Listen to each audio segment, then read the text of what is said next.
Pernah gak sih kalian ngerasa hidup bokap dan nyokap kalian itu ngebosonin banget? Atau bahkan bokap kalian sering jadi bahan bulian di kantor. Terus tiba-tiba kalian punya kesempatan buat balik ke tahun 55 buat ketemu mereka pas masih SMA, dan tanpa sengaja malah bikin nyokap kalian naksir sama kalian sendiri. Waduh, itu sih parah banget. Tapi tenang, ini tuh bukan film horor. Ini adalah kisah petualangan lintas waktu paling epik, di mana masa depan kalian ada di tangan keberanian bokap kalian yang cupu. Penasaran gimana caranya memperbaiki takdir lewat sebuah mobil rongsokan yang bisa terbang? Let's go, kita ke alurnya. Play. Kisah dimulai dengan memperlihatkan tuan muda kita yang bernama Marty McFly. Bayangkan seorang remaja tahun 1985, celana jeans belel, rompi merah mirip pelampung, yang sering dikira baju penyelamat sama orang zaman dulu, dan hobi main gitar listrik sampai kuping kita tuh pengang banget. Dia ini bocah SMA yang gayanya udah paling kece se-Hill Valley, anak band yang bercita-cita jadi bintang rock. Tapi sayangnya semesta lagi hobi ngajak dia bercanda. Pagi yang cerah itu, Marty ke lab semilik sahabatnya yang bernama Doc Brown, ilmuwan jenius yang sering dianggap gila oleh warga sekitar. Lab itu penuh dengan jam dinding yang berdetak nggak barengan, mesin pembuat roti yang otomatis gosong, dan suasana berantakan khas ilmuwan yang lupa mandi selama setahun kali ya. Dan di sini Marty mendapatkan sebuah telepon misterius yang ternyata itu adalah Doc. Doc meminta Marty buat nemuin dia di Twin Pines Mall jam 1 malam. Dia berkata, ada sesuatu yang besar Marty, sinilah nanti malam kita ketemu. Tapi sebelum misi misterius itu dimulai, Marty harus menelan pil pahit berkali-kali. Di sekolah, bandnya The Pineheads ditolak mentah-mentah pas audisi gara-gara dianggap terlalu berisik sama juri yang cupu.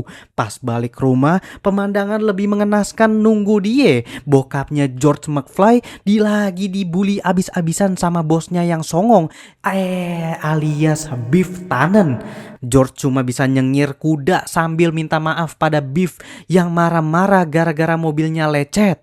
Bokapnya ini aslinya cupu banget, gak punya harga diri sama sekali. Sedangkan nyokapnya Lauren hobinya mabuk-mabukan sambil ngeluh soal masa muda. Dia selalu nyeritain dongeng membosankan tentang gimana dia ketemu sama George gara-gara George jatuh dari pohon dan ketabrak mobil kakeknya Marty. Cinta pada pandangan pertama ini kah? Katanya dengan mata berkaca-kaca karena alkohol. Marty cuma bisa muter bola mata, bosen dengerin rekaman rusak itu tiap malam dari mulut nyokapnya sendiri. And brought him into the house. He seems so helpless. Singkat cerita, waktu sudah menunjukkan jam 1 malam. Suasana Twin Pines Mall sepi banget bro. Cuma ada lampu neon yang kedap-kedip. Marty nyampe di sana pakai skateboard andalannya, dan betapa kagetnya dia lihat Doc keluar dari truk kontainer bawa mobil DeLorean yang udah dimodif sedemikian rupanya. Bodinya mengkilap metalik, pintunya kebuka ke atas kayak sayap burung, dan di belakangnya ada kabel-kabel yang banyak banget. Doc pamer dengan bangga kalau mobil ini bukan sembarang mobil, melainkan mesin waktu bos. Cara kerjanya, kalian cuma perlu masukin tanggal tujuan di panel sirkuit, injek gas sampai 88 mil per jam, dan boom, kata Doc sambil berapi-rapi. Tapi ada satu syarat mutlak, butuh tenaga 1,21 gigawatts buat manasin mesinnya. Sumber energinya dari mana tuh? Tapi Doc bilang dari plutonium. Doc nekat nyolong bahan bakar nuklir itu dari sekelompok teroris Libya dengan janji mau bikin bom. Padahal mah dipakai buat eksperimen gila ini.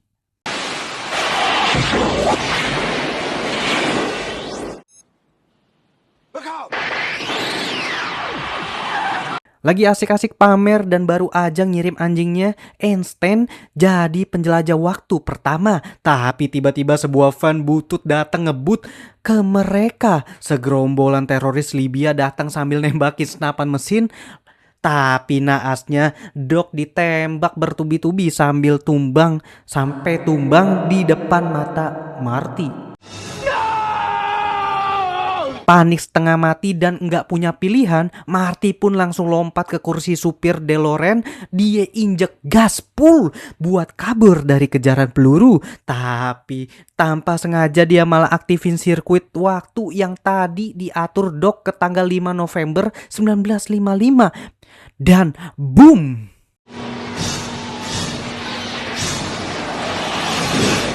Marty pun jalan kaki ke pusat kota Hill Valley. Dia mengelongok lihat pemandangan di depannya. Kotanya masih jadul banget, bersih, estetik parah, dan lagu-lagu gila yang kedengerannya di mane-mane. Orang-orang natap dia aneh gara-gara rompi merahnya yang dikira baju pelampung kapal penolong. Di sebuah kedai kopi yang interiornya retro abis nih, dia ketemu sama bokapnya George McFly versi SMA. Ternyata dari dulu George memang udah jadi target bully si Biff Tannen yang versi muda juga udah berandalan. Marty ngikutin George diem-diem buat mastiin ini beneran bokapnya apa bukan. Tapi ternyata dia lihat George lagi manjat pohon sambil bawa teropong buat ngintip cewek ganti baju yang ternyata bokapnya ini punya sisi gelap yang aneh. Tapi tiba-tiba aja George kepleset jatuh ke jalanan dan ada mobil meluncur kencang ke arahnya. Refleks Marty pun langsung lari dan nolongin George. Marty ini langsung sukses nyelamatin George pada kesempatan pertama, tapi dia malah ketabrak dan pingsan.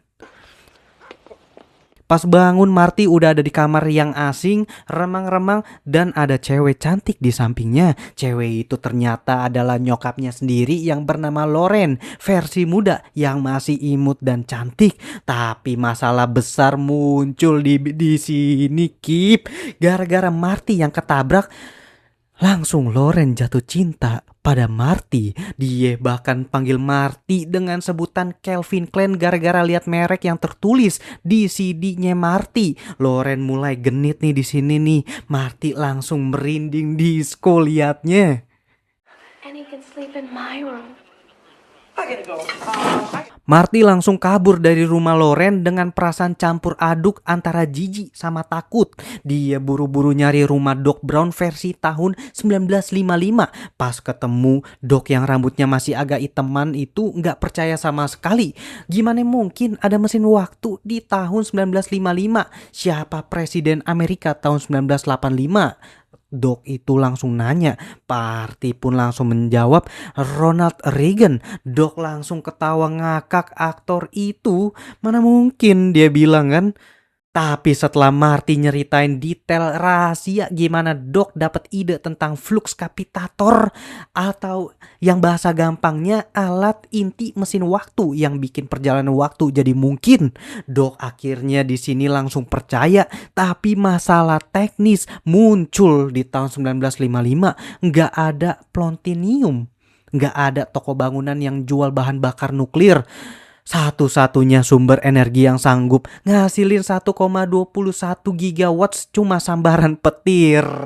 Gila banget bos. Tapi untungnya Marty masih nyimpen brosur dari masa depan yang dia dapat sebelum berangkat. Di situ tertulis kalau balai kota bakal disambar petir hari Sabtu depan jam 10 malam. Rencana pun dibuat. Rencana pun dibuat, tapi ada masalah lain yang jauh lebih gawat. Gara-gara Marty ngegantiin posisi George pas ketabrak mobil, sejarah pun berubah. Foto kakak-kakaknya Marty di dompet mulai hilang pelan-pelan. Mulai dari kepalanya, badannya terus hilang total. Artinya apa tuh? Kalau George dan Lauren nggak jadian, mereka nggak bakal nikah dan Marty nggak bakal pernah lahir. Dia bakal hilang dari ekstensi di dunia ini. Marty pun harus puter otak jadi mak comblang buat bokap nyokapnya sendiri. Masalahnya George itu beneran noob tingkat dewa soal deketin cewek. Dia lebih milih nulis cerita fiksi ilmiah diem-diem daripada ngomong sama Loren. Marty sampai harus melakukan tindakan ekstrim. Dia nyamar jadi alien dari planet Vulkan bernama Darth Vader. Pakai kostum anti radiasi yang dia bawa dari masa depan dan dengerin musik metal pakai Walkman ke kuping George pas tidur. Dia ngancem bakal melelehkan otak George kalau George tidak mau ngajak Loren ke pesta dansa. George yang ketakutan setengah mati, akhirnya dia setuju. Rencana pun disusun matang-matang. Marty bakal pura-pura kurang ajar ke Loren di dalam mobil di parkiran sekolah. Terus George bakal datang, buka pintu, dan berlagak jadi pahlawan buat nyelamatin Loren. Tapi pas hari H, rencana kacau balau. Si Biff Tannen yang asli lagi mabok dan dendam sama Marty malah datang duluan. Dia narik Marty keluar, nyuruh anak buahnya ngeroyok Marty, dan Biff mulai mau ngelecehin Loren di mobil. George datang tepat waktu. Dia buka pintu sambil nyiapin dialog, lepaskan dia brengsek. No, Biff. You leave her alone. Biff melintir tangan George dan ngetawain dia. Tapi entah dapat kekuatan dari mana. Mungkin kekuatan cinta. Dia dapet langsung. George ngepalin tangan kuat-kuat dan boom. Satu tonjokan maut mendarat tepat di rahang Biff sampai si raksasa pingsan seketika. Loren langsung terpesona lihat keberanian George dan misi pun langsung sukses abis. Di pesta dansa, masalah belum selesai. Gitaris band sekolah cedera gara-gara ulah anak buah Biff. Supaya George dan Loren tetap dansa dan akhirnya ciuman yang merupakan syarat sah mereka jadian, Marty harus naik ke panggung gantiin si gitaris. Pas lagu lambat diputer, George sempet lagu, tapi akhirnya dia narik Loren dan mereka ciuman tepat saat lagu berakhir. Seketika foto di dompet Marty kembali utuh. Marty yang ngerasa udah aman langsung pamer skill gitar luar biasanya.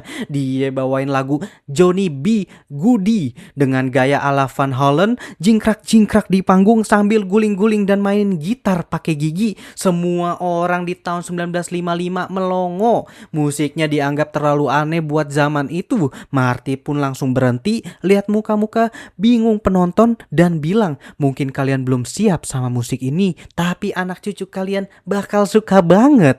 Sekarang waktunya balik ke masa depan. Di tengah badai besar, Doc udah nyiapin kabel raksasa di menara jam balai kota. Marty udah nulis surat peringatan buat Doc tentang serangan teroris di tahun 1985. Tapi Doc yang idealis malah ngerobek surat itu karena takut ngerusak tatanan waktu atau bisa dibilang butterfly effect. Detik-detik petir mau nyamber, kabel penghubung malah lepas gara-gara angin yang kencang. Doc pun harus memanjat menara jam itu bergelantungan di jarum jam raksasa kayak film action lainnya. Sementara Marty harus memacu DeLorean tepat saat petir nyamber supaya energinya bisa masuk ke flux kapasitor lewat tongkat besi di atas mobil. Dengan penuh ketegangan, di detik terakhir kabel pun terhubung.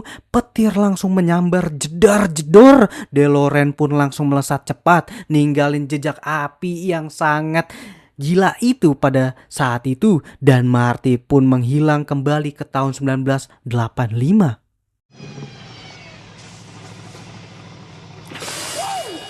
Marty sampai di tahun 1985, 10 menit lebih awal dari waktu dia berangkat. Dia sengaja begitu biar bisa nyelamatin Doc. Dia lari sekencang mungkin ke mall, tapi tetap aja dia cuma bisa lihat dari jauh pas Doc ditembak sama orang Libya. Marty pun langsung nangis di samping mayatnya si Doc. Tapi tiba-tiba Doc bangun dan duduk santai. Yang ternyata Doc sudah tahu karena dia udah lihat surat dari Marty yang udah dirobek-robek itu, dan dia ternyata pakai rompi anti peluru. Ya dipikir mah apa salahnya dapat dikit info untuk masa depan. Katanya si Doc sih begitu ya, sambil nyengir tuh deh. Pinter juga tuh si kakek-kakek yang satu ini nih. Setelah huru hara yang terjadi pada saat ini Marty langsung buru-buru balik rumah dan semuanya berubah drastis, bos. Gara-gara satu tonjokan George ke Biff di masa lalu, kepercayaan diri George bangkit. Sekarang keluarganya jadi kaya raya dan harmonis. Bokapnya jadi penulis novel fiksi ilmiah yang sukses dan yang sangat keren banget di masa itu. Nyokapnya jadi cantik dan sehat serta nggak hobi mabok lagi. Dan yang paling memuaskan itu si Biff Tannen yang dulunya seorang bully, sekarang dia cuma jadi tukang cuci mobil keluarga McFly yang tunduk banget dan manggil George dengan sebutan Sir. Nasib emang bisa berubah 180 derajat kalau kita punya nyali buat ngelawan penindas, bosku. Gila banget ini. Baru aja Marty mau nikmatin hidup yang baru bareng pacarnya si Jennifer, tiba-tiba aja suara ledakan Sonic kedengeran. Doc itu langsung datang lagi pakai DeLorean yang sekarang udah dimodif lagi menjadi sangat keren. Wah, walaupun sama aja sih, tapi dibaruin lagi. Bahkan mesinnya udah pakai sampah dapur sebagai bahan bakar. Dan mobilnya itu bisa terbang sekarang. Gimana nggak panik lo liatnya ya? Di sini Doc yang panik memberitahu Marty kalau ada masalah besar sama anak-anak Marty di masa depan, tepatnya di tahun 2015. Dan si Doc langsung meminta Marty untuk masuk ke mobilnya untuk cabut ke tahun 2015. Mereka semua pun masuk ke mobil sama si Jennifer juga tuh. Di sini Marty sempat bilang kalau jalanan lurusan ini gak bakal sampai ke 88 mph. Doc cuma pakai kacamata peraknya dan bilang kalimat paling legendaris dalam sejarah film ini. Roads? Where we going? We don't need roads. Anjir. Mobil itu langsung naik ke udara. Roda-rodanya itu pun langsung melipat kayak sepeda lipat tuh. Dan mereka meluncur menembus awan menuju petualangan berikutnya. Dan cerita pun tamat dengan sangat epik. Gila banget Marty dan Doc. Udah kayak di kartun Morty, Kip. Gila. Nah, film ini tuh ngajarin kita satu hal yang penting. Masa depanmu adalah apapun yang kamu buat pada hari ini. Jadi buatlah yang terbaik. Nasib itu bukan sesuatu yang tertulis di atas batu dan gak bisa diubah. Kadang yang memisahkan kita dari kesuksesan atau kegagalan hanyalah satu momen keberanian untuk melawan rasa takut di dalam diri kita. Selama kita punya niat nih buat berubah dan berani ambil tindakan, kita punya kekuatan buat nulis ulang skenario hidup kita sendiri menjadi lebih keren. Ingat, jangan pernah menyerah sama keadaan, karena setiap detik adalah kesempatan buat bikin masa depan yang baru. Saya FA Alur Gen Z mengucapkan terima kasih dan sampai jumpa di video selanjutnya. Ciao everybody.